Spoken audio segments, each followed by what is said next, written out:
So Malbec is a super interesting variety. We've been growing it actually since, gosh, middle 90s. We were encouraged to plant it. We were selling grapes to the Robert Mondavi winery, and they encouraged us to plant it. We had no idea what it was, never heard of it.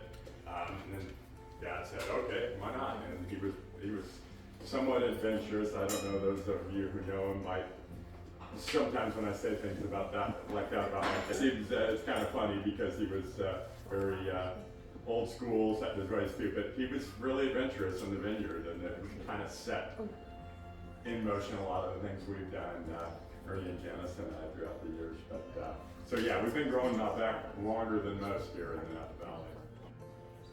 So we can move on to the 21 Sesh Primus. So now, Jan, what is the blend on the Sesh Primus? Huh? So I had to say that it's a little different than it's been in the past. There's a lot of wine club members around here that have been in the wine club. It's always been predominantly Malbec.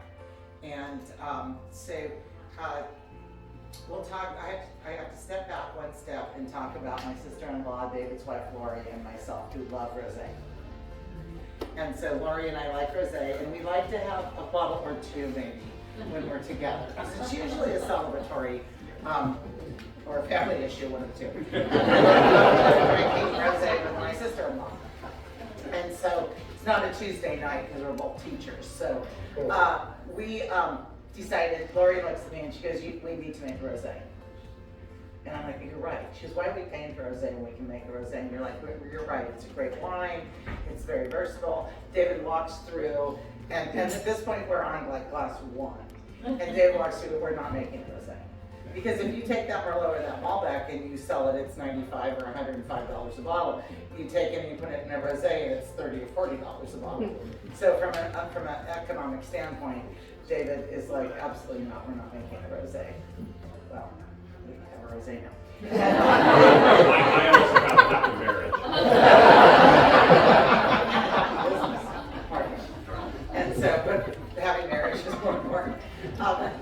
But anyway, so we have a rosé called Rogue Rosé. And so Lori looks at me and she goes, what do you mean we're not going to make a rosé? But Dave says we're not making a rosé, we're not going to make a rosé. And she goes, when have you ever listened to your brothers? And she goes, just go rogue and do it. So our rosé is called Rogue Rosé. So I decided that we should make a Malbec and Cab Franc, and David thought that was a fun thing to do. So in 2021, and David can talk a little bit about the farming and the challenges because it was a really, really light year. So this is Merlot driven, which is kind of fun on two levels. One, it's a little bit different, and two, Tony Arcudi, our new winemaker who started with us in 2019, loves Merlot. So where Heather, our previous winemaker, loved Malbec, Tony loves Merlot. So letting those winemakers that we hire have what they love and do what they do the best, and putting it in a blend is usually very successful. I'm in love with the 2021. Oh. So we all hear, you know, the romance of the 40-year-old vines, the 100-year-old vines, making in different winemakers. We'll talk about have to have, you know, old vines to make elegant, great, age-worthy, structured wines. And we lost a fair amount of the acreage in the 17 fire.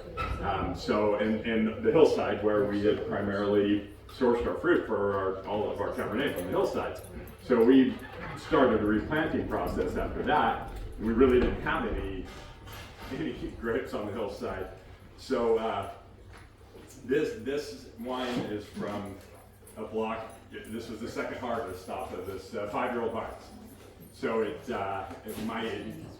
I've always heard that from Doug Schaefer and Elias Schaefer, where I've been for 25 years. I mean, yes, it is true. In general, better wines come from older vines. But they always said, but that is not 100%. Sometimes you find something, the first crop, it's spectacular. It's all about balance with making red wine. And if the vine grows enough with the right amount of fruit to where it's all balanced, you turn out some incredible wines. And so this is one of those that kind of bucks that trend of you have to have X number of decades old Cabernet vines to make great Cabernet, because this is one of our favorites. This is the first year of Tony Arcudio, new winemaker, and kind of we were evolving a little bit in line with what we wanted to do, and we're super happy with this one. So this is 100% Cabernet, correct? 100% Cabernet coming from the leftover hillside blocks that survived the fires and the replant. 40 case production.